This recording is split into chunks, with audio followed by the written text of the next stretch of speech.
Kabanata 2, Ang Piniling Bayan. Mahigit 1,000 taon nang hinihintay ng mga Hudyo ang pagdating ng tagapagligtas. Sa kaganapang ito sila ay nagpahinga ng kanilang pinakamaliwanag na pag-asa. Sa awit at propesya, sa seremonya sa templo at panalangin pambahay, itinalaga nila ang kanyang pangalan. Ngunit sa kanyang pagdating ay hindi nila siya nakilala. Ang minamahal ng langit ay para sa kanila, bilang ugat mula sa tuyong lupa. Siya ay walang anyo o kagandahan, at wala silang nakita sa kanya na kagandahan na dapat nilang hangarin siya. Siya ay naparito sa kanyang sarili, at hindi siya tinanggap ng kanyang sarili. Isaias Kapitulo 53 versikulo 2, Juan Kapitulo 1 versikulo 11. Ngunit pinili ng Diyos ang Israel. Tinawag niya sila upang pangalagaan sa gitna ng mga tao ang kaalaman ng kanyang kautusan, at ng mga simbolo at propesya na nagtuturo sa tagapagligtas. Ninais niya na sila ay maging mga balon ng kaligtasan sa mundo. Kung ano si Abraham sa lupain ng kanyang paninirahan, kung ano si Jose sa Ehipto, at si Daniel sa mga korte ng Babylon, ang mga Hebreo ay dapat nakabilang sa mga bansa. Dapat nilang ihayag ang Diyos sa mga tao. Sa panawagan ni Abraham ay sinabi ng Panginoon, "Pagpapalain kita, at ikaw ay magiging isang pagpapala, at sa iyo ay pagpapalain ang lahat ng angkan sa lupa." Genesis Kapitulo 12 versikulo 2-3. Ang parehong turo ay inulit sa pamamagitan ng mga propeta. Kahit na ang Israel ay nawasak ng digmaan at pagkabihag, ang pangako ay kanila, ang nalabi ni Jacob ay magiging sa gitna ng maraming tao na parang hamog na mula sa Panginoon, gaya ng mga ambon sa damo, na hindi naghihintay sa tao, ni naghihintay sa mga anak ng tao. Mikas Kapitulo 5 versikulo 7. Tungkol sa templo sa Jerusalem, ipinahayag ng Panginoon sa pamamagitan ni Isaias, "Ang aking bahay ay tatawaging bahay dalanginan para sa lahat ng mga tao."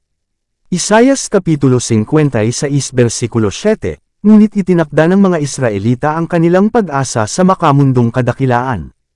Mula sa panahon ng kanilang pagpasok sa lupain ng Canaan, sila ay lumihis sa mga utos ng Diyos, at sumunod sa mga daan ng mga pagano. Walang kabuluhan na ang Diyos ay nagpadala sa kanila ng babala sa pamamagitan ng kanyang mga propeta. Walang kabuluhan na dinanas nila ang pagkastigo ng pag-anong pang-aapi. Ang bawat reformasyon ay sinundan ng mas malalim na apostasya.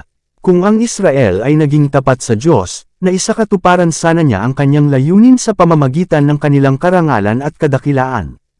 Kung sila ay lumakad sa mga paraan ng pagsunod, gagawin niya silang mataas sa lahat ng mga bansa na kanyang ginawa, sa papuri, at sa pangalan, at sa karangalan. Makikita ng lahat ng tao sa lupa, sabi ni Moises, na ikaw ay tinatawag sa pangalan ng Panginoon, at sila ay matatakot sa iyo. Ang mga bansang makakarinig ng lahat ng mga tuntuning ito, ay magsasabi, tunay na ang dakilang bansang ito ay isang matalino at maunawang bayan. Deuteronomio Kapitulo 26 versikulo 19, Deuteronomio Kapitulo 28 versikulo 10, at Deuteronomio Kapitulo 4 versikulo 6. Ngunit dahil sa kanilang kawalang katapatan, ang layunin ng Diyos ay maisa sa katuparan lamang sa pamamagitan ng patuloy na paghihirap at kahihiyan. Sila ay dinala sa ilalim ng Babilonya, at nanggalit sa mga lupain ng mga pagano. Sa kapigatian ay marami ang nag-renew ng kanilang katapatan sa kanyang tipan. Habang isinasabit nila ang kanilang mga alpa sa mga willow, at nagluluksa para sa banal na templo na nawasak, ang liwanag ng katotohanan ay sumikat sa pamamagitan nila, at ang kaalaman sa Diyos ay lumaganap sa mga bansa. Ang mga pag-anong sistema ng paghahain ay isang kabuktutan ng sistema na itinalagan ng Diyos, at maraming taos-pusong tagamasid ng mga ritual ng pagano ay natutuhan mula sa mga Hebreo ang kahulugan ng paglilingkod na itinalagan ng Diyos, at sa pananampalataya ay nahawakan ang pangako ng isang manunubos. Marami sa mga tapo nang dumanas ng pag-uusig. Hindi kakaunti ang namatay dahil sa kanilang pagtanggi na baliwalain ang Sabbath at ipagdiwang ang mga pag-anong kapistahan. Habang ang mga sumasamba sa Diyos-Diyusan ay napupukaw upang durugan ang katotohanan, iniharap ng Panginoon ang kanyang mga lingkod ng harapan sa mga hari at mga pinuno, upang sila at ang kanilang mga tao ay makatanggap ng liwanag. Sa bawat oras, ang pinakadakilang mga monarko ay inakay upang ipahayag ang kataas-taasang kapangyarihan ng Diyos na sinasamba ng kanilang mga bihag na Hebreo. Sa pamamagitan ng pagkabihag sa Babilonya ang mga Israelita ay epektibong gumaling sa pagsamba sa mga larawang inanyuan. Sa mga sumunod na siglo, sila ay nagdusa mula sa pang-aapi ng mga pag-anong kaaway, hanggang sa ang pananalig ay naging matatag na ang kanilang kaunlaran ay nakasalalay sa kanilang pagsunod sa batas ng Diyos. Ngunit sa napakaraming tao ang pagsunod ay hindi naudyukan ng pag-ibig. Ang motibo ay makasarili. Nagbigay sila ng panlabas na paglilingkod sa Diyos bilang paraan ng pagkamit ng pambansang kadakilaan.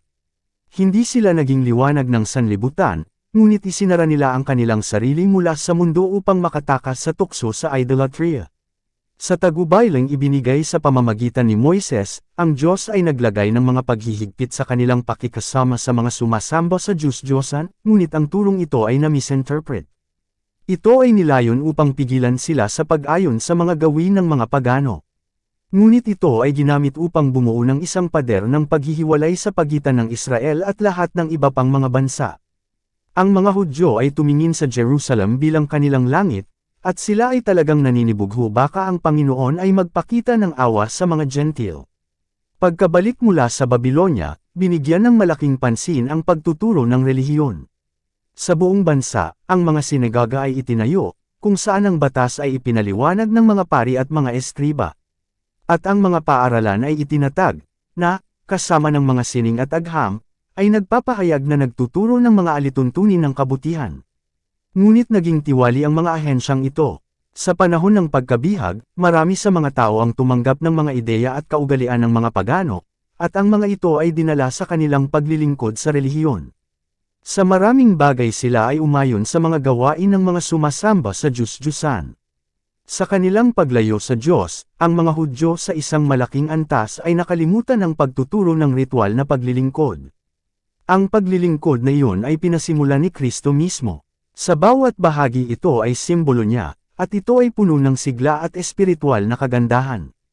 Ngunit ang mga Hudyo ay nawala ang espiritual na buhay mula sa kanilang mga seremonya, at kumapit sa mga patay na anyo. Sila mismo ay nagtiwala sa mga sakripisyo at ordinansa, sa halip na sumandal sa kanya na kanilang itinuro. Upang matustusan ang lugar ng nawala sa kanila, pinarami ng mga pari at mga rabay ang kanilang mga pangangailangan, at habang sila ay lumago, mas mababa ang pag-ibig ng Diyos ay nahayag.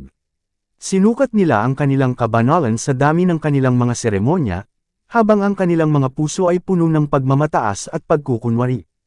Sa lahat ng kanilang minuto at mabigat na utos, ito ay isang imposibilidad na panatilihin ang batas.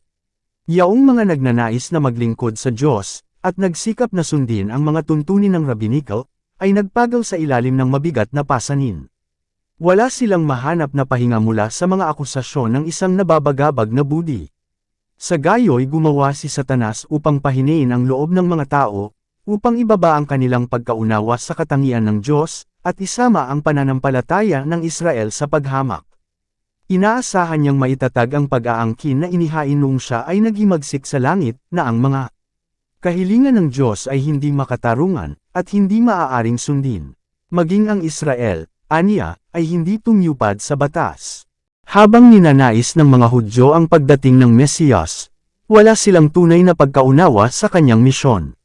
Hindi nila hinanggad ang katubusan mula sa kasalanan, ngunit ang pagpapalaya mula sa mga Romano. Hinanap nila ang Mesiyas na dumating bilang isang mananakop, upang sirain ang kapangyarihan ng maniniil, at itaas ang Israel sa pandaigdigang kapangyarihan. Kaya't ang daan ay inihanda para sa kanila na tanggihan ang tagapagligtas. Sa panahon ng kapanganakan ni Kristo ang bansa ay nahihirapan sa ilalim ng pamumuno ng kanyang mga dayuhang Panginoon, at sinaktan ng panloob na alitan. Ang mga Hudyo ay pinahintulutan na panatilihin ang anyo ng isang hiwalay na pamahalaan, ngunit walang makapagkukubli sa katotohanan na sila ay nasa ilalim ng pamatok ng Roma, o ipagkasundo sila sa paghihigpit ng kanilang kapangyarihan. Inangkin ng mga Romano ang karapatang humirang at magtanggal ng mataas na saserdote, at ang katungkulan ay kadalasang sinisiguro ng pandaraya, panunuhol, at maging ng pagpatay. Sa gayon ang pagkasaserdote ay lalong naging tiwali. Ngunit ang mga pari ay nagtataglay pa rin ng malaking kapangyarihan, at ginamit nila ito para sa makasarili at mersenaryong layunin. Ang mga tao ay sumailalim sa kanilang walang awa na mga kahilingan, at mabigat din ang buwis ng mga Romano. Ang kalagayang ito ay nagdulot ng malawakang kawalang kasiyahan. Ang mga sikat na paglaganap ay madalas ang kasakiman at karahasan, kawalan ng tiwala at espiritual na kawalang interes, ay kumakain sa pinakapuso ng bansa. Ang pagkapuot sa mga Romano, at pambansa at espiritual na pagmamataas, ang nagbunsod sa mga Hudyo na mahigpit na sumunod sa kanilang mga anyo ng pagsamba. Sinikap ng mga pari na mapanatili ang isang reputasyon para sa kabanalan sa pamamagitan ng masusing atensyon sa mga seremonya ng relihiyon. Ang mga tao, sa kanilang kadiliman at pang-aapi, at ang mga pinuno, na nauuhaw sa kapangyarihan, ay nanabik sa pagdating ng isa na lulupijan ng kanilang mga kaaway at ibabalik ang kaharian sa Israel. Napag-aralan nila ang mga pro-Pesha, ngunit walang opinyon na pananaw. Kaya't hindi nila pinapansin ang mga banal na kasulatang iyon na nagtuturo sa kahihiyan ng unang pagdating ni Kristo, at ginamit ang mga nagsasalita ng kaluwalhatian ng kanyang ikalawang pagparito. Tinakpan ng pagmamataas ang kanilang paningin. Ininterpret nila ang pro-Pesha alinsunod sa kanilang makasariling pagnanasa.